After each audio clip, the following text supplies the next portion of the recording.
Boa noite. Veja no Brasil TV dessa quinta-feira, 8 de julho. 20 pessoas ficaram feridas e 2 morreram num acidente com um ônibus no Paraná. O veículo transportava o time de futsal da cidade de Umuarama. 2 empresários suspeitos de fraudes em contratos com a UFRJ são presos pela Polícia Federal. 4 capitais estão com a aplicação da primeira dose da vacina contra a Covid suspensa por falta de estoque. E ainda começam as comemorações da Semana de Arte Moderna de 22, que completa 100 anos em fevereiro do ano que vem. Agora, no Brasil TV.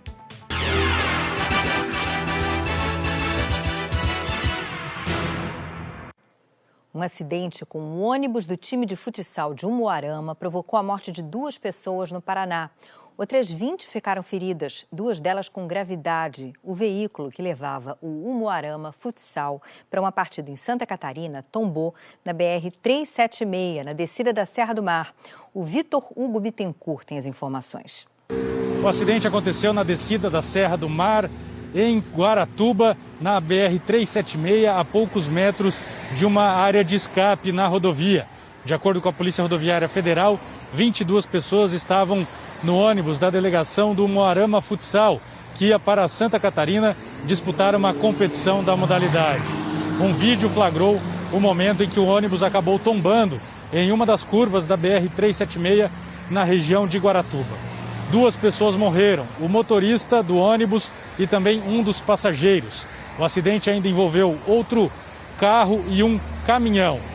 Houve bloqueio total da rodovia sentido Santa Catarina no ponto do acidente, no quilômetro 667 e também no quilômetro 662, no posto da Polícia Rodoviária Federal. Por causa do congestionamento, acabou acontecendo um outro acidente na fila de carros, um engavetamento que envolveu 10 veículos e deixou 7 vítimas, 5 delas com ferimentos leves, uma em estado moderado e outra com ferimentos graves. 2 empresários foram presos e 3 servidores da Universidade Federal do Rio de Janeiro foram afastados durante uma operação da Polícia Federal que investiga supostas irregularidades em contratos do Instituto de Psiquiatria da UFRJ. Os empresários já estavam sendo investigados por contratos com o Ministério da Saúde e foram condenados por contratos com as Forças Armadas. A operação de hoje mobilizou 52 agentes da Polícia Federal em endereços como Campo Grande, Pilares, Leblon e Tijuca. 3 funcionários do Instituto de Psiquiatria da UFRJ foram afastados dos cargos. Na casa de uma servidora, a PF apreendeu R$70 mil em espécie. E 2 empresários foram presos, um no bairro de São Francisco, em Niterói, e um na Barra. Os empresários são Fábio de Rezende Tonassi e Celso Fernandes de Matos, donos da LED Soluções, Instalações e Reformas. Uma auditoria da própria UFRJ apontou a suspeita de direcionamento em licitações. Na investigação de hoje, a polícia afirma que servidores da UFRJ se associaram criminalmente aos empresários para fraudar contratos que somados chegam a R$6 milhões. As investigações apontaram irregularidades como cotações fictícias, superfaturadas e entre empresas dos mesmos donos. Fábio Tonassi e Celso de Matos já são investigados por fraudes em contratos com o Ministério da Saúde e com as Forças Armadas. Fábio já tem uma condenação. No site oficial da LED Soluções, a propaganda é que os principais clientes da empresa são o Exército, a Marinha, a Força Aérea Brasileira e a UFRJ. Em maio desse ano, a empresa foi alvo de uma investigação da Advocacia Geral da União e do Ministério Público Federal. Eles ganharam um contrato de R$8,9 milhões sem licitação com a Superintendência Regional do Ministério da Saúde, no Rio de Janeiro, para reformar galpões na Zona Norte. O Ministério usou a pandemia para considerar as obras urgentes. Na época, a superintendência era comandada pelo coronel George de Vério, que foi exonerado após as acusações. Fábio Tonassi e Celso Matos também foram investigados por fraudes em contratos com as Forças Armadas. Eles eram donos da empresa Cefa 3, que fornecia material de informática para a aeronáutica em 2007. Uma investigação mostrou que o material vendido não foi entregue em uma fraude de mais de R$2 milhões aos cofres públicos. No processo da Justiça Militar, Fábio Tonassi foi condenado à prisão em terceira instância, mas estava recorrendo em liberdade. A empresa Cefa 3 está proibida de celebrar contratos com o governo federal por 5 anos, até 2022. A reitoria da UFRJ informou que os procedimentos investigatórios são necessários e que aguarda a apuração dos fatos. Disse ainda que repudia qualquer ação que vá contra os princípios que balizam a administração pública. A defesa de Fábio de Rezende Tonassi e Celso Fernandes de Matos disse que ainda não foi acionada. Nós pedimos um posicionamento para as Forças Armadas e para a LED Soluções, mas ainda não tivemos retorno. Nós não conseguimos contato com a Cefa 3. A vacinação contra a Covid está suspensa em pelo menos 4 capitais por falta de doses. A gente começa com as informações de Curitiba com Maurício Freire. Em Curitiba estavam sendo vacinadas pessoas com 41 anos, mas a aplicação das doses foi interrompida na tarde de ontem por falta de vacinas. A Prefeitura informou que aguarda a chegada de novas doses. A Secretaria Estadual de Saúde disse que o Paraná deve receber nesta quinta-feira 220 mil vacinas contra o coronavírus. Aqui em Curitiba, a Prefeitura informou também que quem não se vacinar na data certa vai ter que esperar nova chamada. Esta medida é para evitar que as pessoas escolham o laboratório da vacina. Hoje, a capital do Paraná imunizou apenas pessoas com a segunda dose que já estavam agendadas. A vacinação com segunda dose está prevista para continuar também amanhã. De Curitiba, Maurício Freire, para o Brasil TV.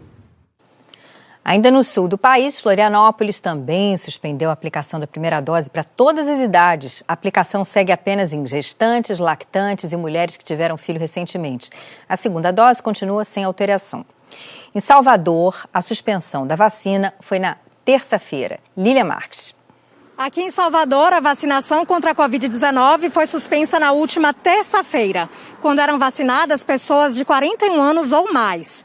Quando os imunizantes acabaram, muitas pessoas ainda estavam na fila, o que gerou protestos. Até agora, a capital baiana já vacinou mais de 1,5 milhão de pessoas. 500 mil pessoas já receberam a segunda dose ou a dose única. A capital baiana recebe uma nova remessa de vacinas hoje, mas a Prefeitura ainda não divulgou se a vacinação vai ser retomada amanhã. Lilian Marques, para o Brasil TV. Em Maceió, a campanha de vacinação parou ontem à tarde e só deve ser retomada quando o município receber novas doses. Ricardo Amaral. Olá, aqui em Maceió, a aplicação da primeira dose está suspensa até a chegada de nova remessa das vacinas. O grupo que estava sendo imunizado com essa primeira dose era o de pessoas com 37 anos. Mas a vacinação parou ontem à tarde por causa do baixo estoque e agora vai ser preciso esperar. A Secretaria de Saúde de Alagoas informou que o estado recebe um novo lote hoje para ser dividido e distribuído aos 102 municípios alagoanos. Enquanto isso, continua aplicando a segunda dose nos 8 pontos da capital alagoana. O município já aplicou 90% das vacinas recebidas, segundo dados do Ministério da Saúde.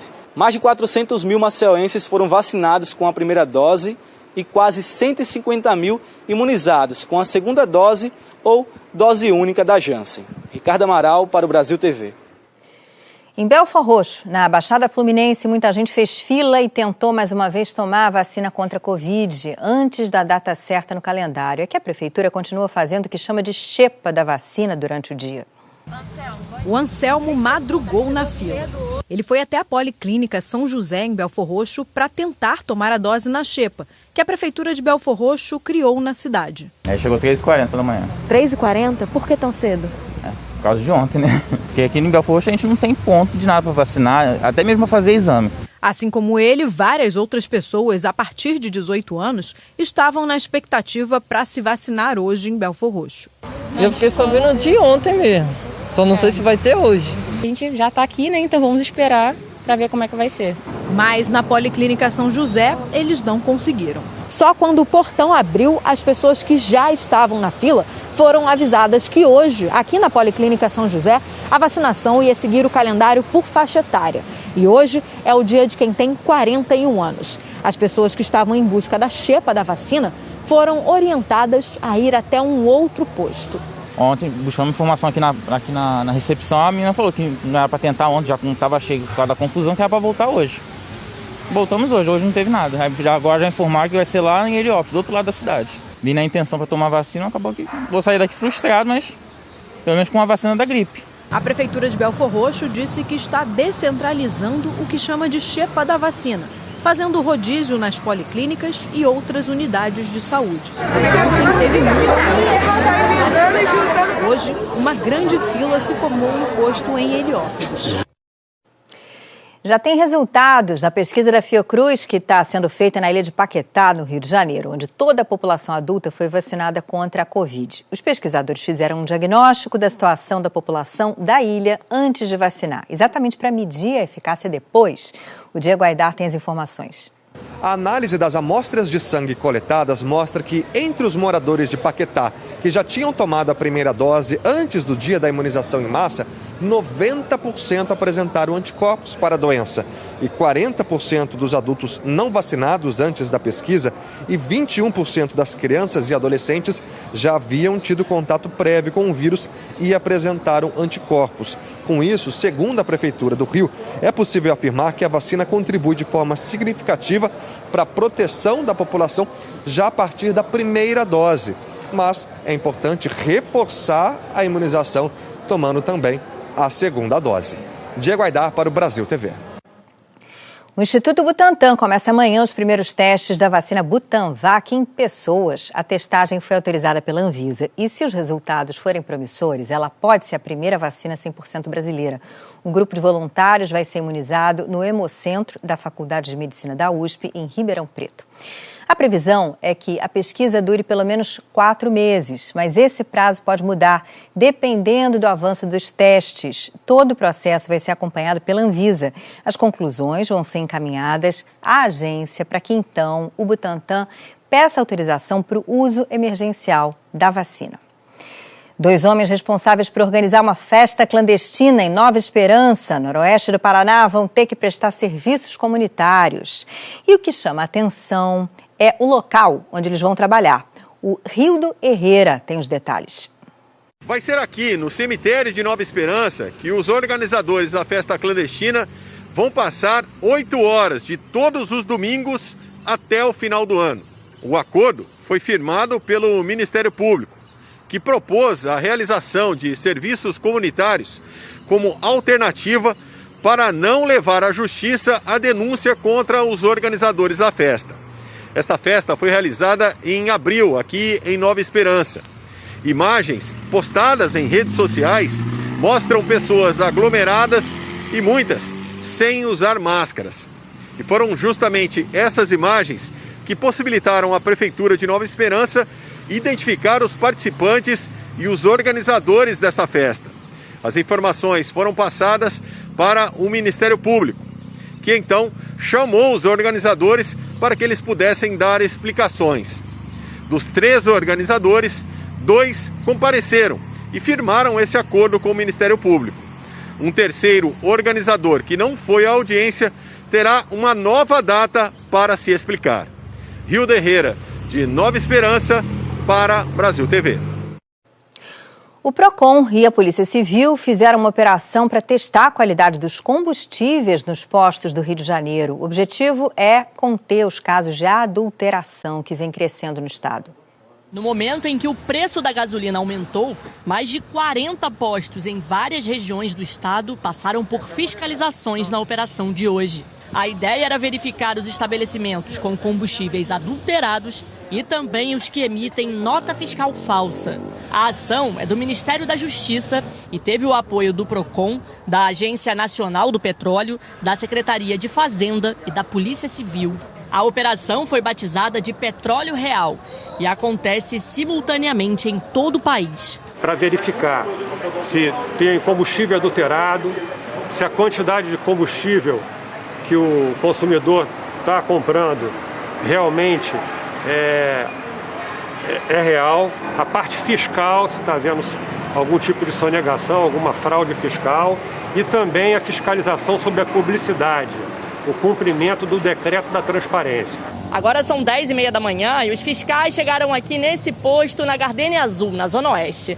Nesse momento, eles estão colocando o combustível dentro desse medidor de 20 litros para saber se a quantidade do que tem ali dentro bate exatamente com o que aparece na bomba. O nível estava dentro da conformidade, mas o posto acabou autuado pelo não cumprimento do decreto da transparência, que obriga que o preço total e a incidência dos impostos estejam expostos. Em Araruama, na região dos Lagos, esse posto foi interditado porque o combustível estava 70 ml abaixo do que marcava na bomba. Em Teresópolis, o bico de uma das bombas foi lacrado. Mesmo problema desse posto em Búzios, que também foi interditado. Também houve fiscalização em bairros da zona norte do Rio, na Baixada Fluminense, Costa Verde e região serrana. Esse trabalho é um trabalho contínuo, árduo, mas que precisa ser feito para que a população fique tranquila ao realizar o seu abastecimento. A direção do posto em Araruama diz que a Polícia Civil apenas isolou o local para fazer a fiscalização e que ainda não recebeu notificação de interdição. No posto de Teresópolis, um funcionário informou que o bico foi lacrado porque estava acima do normal, mas que o equipamento já foi consertado e liberado. Nós não conseguimos contato com o posto interditado em Búzios e não tivemos resposta sobre a autuação do posto na Gardênia Azul. O Ministério da Justiça e Segurança Pública e as polícias civis de pelo menos 9 estados fizeram uma grande operação contra a pirataria digital. Foi a terceira fase da Operação 404. Ao todo, mais de 300 sites e outros 90 aplicativos de transmissão ilegal de sinais de televisão foram bloqueados. Quem traz os detalhes dessa operação em São Paulo é a Cristina Mayumi. 5 mandados de busca e apreensão foram cumpridos aqui no estado. Um em Sorocaba, no interior, outros 3 aqui na capital e um em Ferraz de Vasconcelos, na Grande São Paulo. Os policiais recolheram computadores que retransmitiam, inclusive para outros países, sinais de canais de televisão de forma ilegal. Um homem foi preso em flagrante. Ele foi trazido para o DEIC. A pena para quem pratica esse crime é de 2 a 4 anos de prisão, além de multa.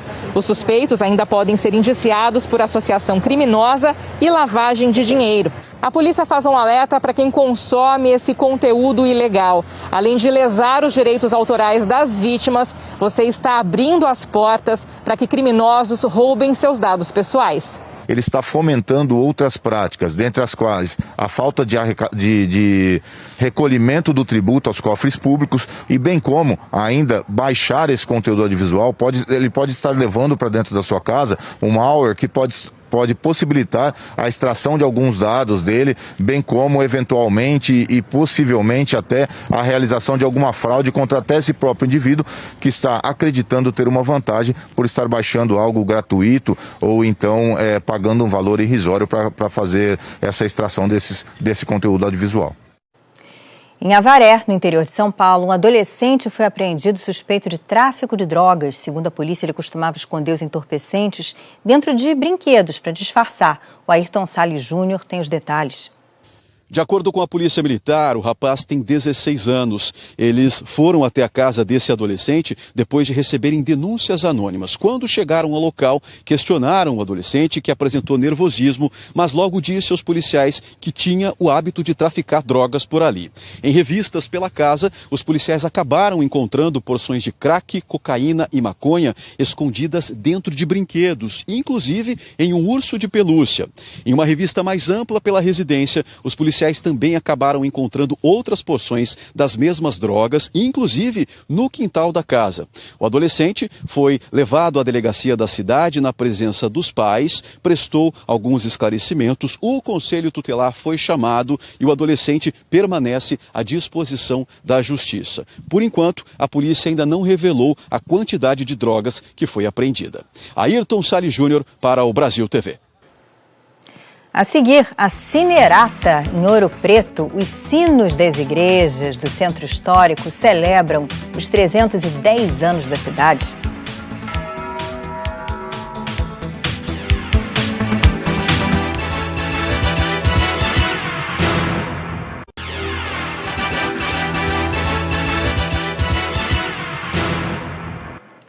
Brasil TV de volta e a gente fala da inflação de junho, que ficou um pouco abaixo da de maio. Mas apesar dessa desaceleração, a inflação acumulada em 12 meses é a maior desde setembro de 2016. O André Coelho explica pra gente. Olá, Marcelo. Olá, amigos do Brasil TV. A conta de luz foi de novo a vilã da inflação. foi o principal impacto no índice de junho, segundo o IBGE. A inflação teve um avanço de 0,53% no mês, um resultado que foi menor do que a taxa observada em maio. No ano, o indicador acumula aí 3,77%, nos últimos 12 meses um avanço de 8,35%. Dos 9 grupos que foram pesquisados pelo IBGE, 8 tiveram alta no mês. O maior impacto veio mesmo do grupo de habitação, que mede a conta de luz. Em junho entrou em vigor a bandeira vermelha na energia elétrica e o consumidor já começou a sentir esse impacto no bolso, por mais que em maio ele tenha sido um pouco maior. Na sequência, vem aí o impacto de alimentação e bebidas. O preço da comida continua pressionando o índice. Transportes tiveram alta também, reflexo do aumento dos combustíveis. Etanol, gasolina e também o diesel continuam apertando bastante, pesando bastante no bolso das famílias. Outro destaque para o avanço dos preços de vestuário, artigos de residência também subiram. A única queda foi observada nos gastos de comunicação. Todas as regiões pesquisadas pelo IBGE tiveram aumento do índice de inflação, destaque para a alta do Recife. Volto com você, Marcelo. Marcelo, hoje de folga, sou eu, Leila, com vocês, né? Mas vamos seguir. Os sinos de 20 igrejas do Centro Histórico de Ouro Preto tocaram hoje ao meio-dia, em comemoração ao aniversário de 310 anos da cidade. A homenagem é tradicional e tem o nome de Sinerata. Os sinos da cidade são capazes de produzir vários toques, um para cada tipo de ocasião. E por causa do aniversário de Ouro Preto, o ritmo escolhido foi o festivo, que além de comemorar a data, simboliza o agradecimento da população aos profissionais da linha de frente no combate à pandemia.